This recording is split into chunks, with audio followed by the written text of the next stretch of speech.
देवेश्वराय देवेश्य देवसंभूतिकारिणे प्रभावे सर्वदेवानां वामनाय नमो नमः।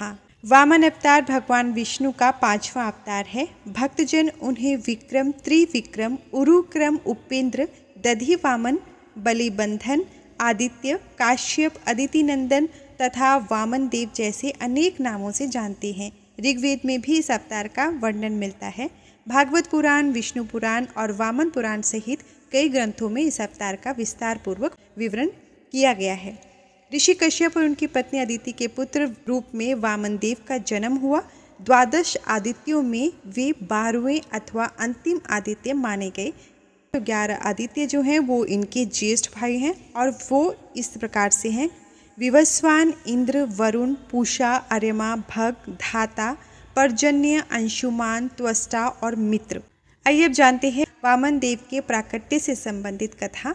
श्रीमद् भागवत में प्राप्त वर्णन के अनुसार कालांतर में एक समय राजा बलि इंद्र को युद्ध में परास्त कर देवलोक पर शासन करने लगे। राजा बलि के पिता विरोचन थे तथा वे विष्णु भक्त प्रहलाद के पुत्र थे।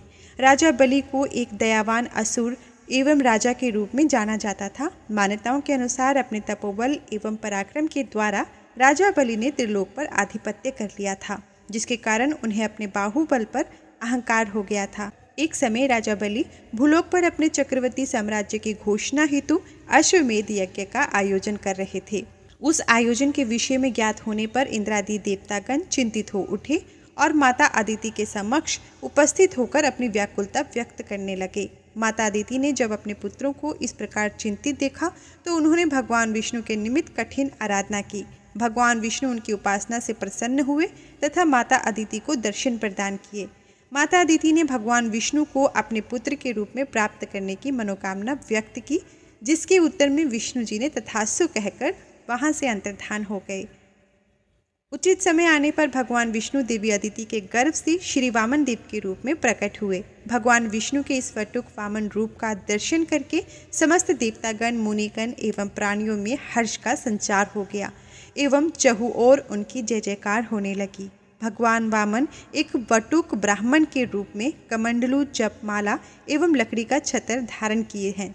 भगवान वामन एक वटुक ब्राह्मण के रूप में राजा बलि के समीप पहुंचे। राजा बलि अपनी दानशीलता के कारण समस्त लोकों में प्रसिद्ध थे, अतः कोई भी याचक उनकी सभा से कभी खाली हाथ नहीं लौटता था। भगवान वामन के दर्शन कर राजा बलि ने उन्हें प्रणाम किया एवं उनके पधारने का प्रयोजन पूछा।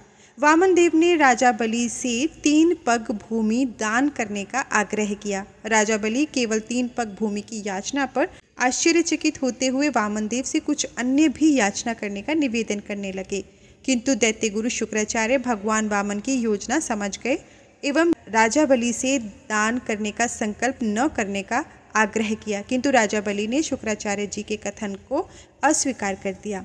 अंततः राजा बलि को दान का संकल्प करने से रोकने के लिए शुक्राचार्य जी गंगा सागर की नाल में सूक्ष्म रूप धारण कर बैठ गए, जिससे जल का मार्ग अवरुद्ध हो जाए।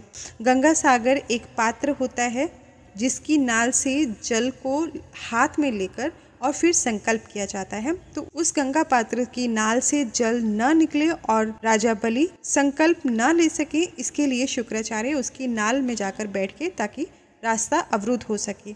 भगवान वामन भी शुक्राचार्य जी के साथ लीला करने लगे। उन्होंने एक तृण लेकर, एक घास लेकर गंगा सागर की नाल में डाला, जिसके फलस्वरूप दैत्य गुरु शुक्राचार्य जी का एक नेत्र क्षत विक्षत हो गया। तत्पश्चात गुरु शुक्राचार्य के अनेक प्रयत्नों के उपरांत भी राजा बलि ने भगवान वामन को 3 पग भूमि दान करने का संकल्प ग्रहण कर लिया। संकल्प ग्रहण करते ही भगवान वामन ने अपने आकार में बहुत वृद्धि की। देखते ही देखते भगवान वटुक वामन उन्होंने एक बहुत विराट रूप धारण कर लिया। वामन से विराट हुए भगवान विष्णु ने अपने पहले पग में संपूर्ण भूलोक अर्थात पृथ्वी को नाप लिया, दूसरे पग में संपूर्ण देवलोक को नाप लिया, 2 ही पग में संपूर्ण सृष्टि को नाप लेने के उपरांत तीसरे पग हेतु कोई स्थान शेष न रहा। तब भगवान वामन ने बलि से उसके संकल्प को पूर्ण करने के लिए कहा। राजा बलि अपनी दानशीलता के लिए प्रसिद्ध थे, अपने वचन का दृढ़ता से पालन करने वाले थे।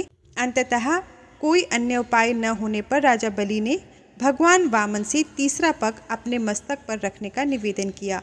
वामन देव बलि की वचनबद्धता एवं दानशीलता से अत्यंत प्रसन्न हुए। अतः राजा बलि के पितामह प्रहलाद भी भगवान विष्णु के परम भक्त थे, जो समस्त लोकों में भक्त प्रहलाद के नाम से विख्यात थे।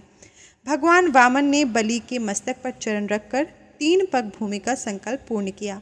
कथानुसार भगवान वामन द्वारा तीसरा पग राजा बलि के मस्तक पर रखते ही राजा बलि पाताल लोक में पहुंच गए।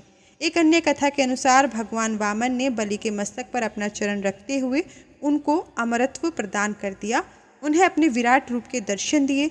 भगवान विष्णु ने राजा बलि के धर्मपरायणता से प्रसन्न होकर उनको महाबली की उपाधि प्रदान की। तदुपरांत भगवान विष्णु ने महाबली को दिव्य अंतरिक्ष लोक में प्रतिष्ठित किया, जहां प्रहलाद तथा अन्य दिव्य आत्माओं से उनकी भेंट हुई। भगवान वामन का जो स्वरूप था उसके बारे में जान लेते हैं। भगवान वामन एक वटुक ब्राह्मण के रूप में है।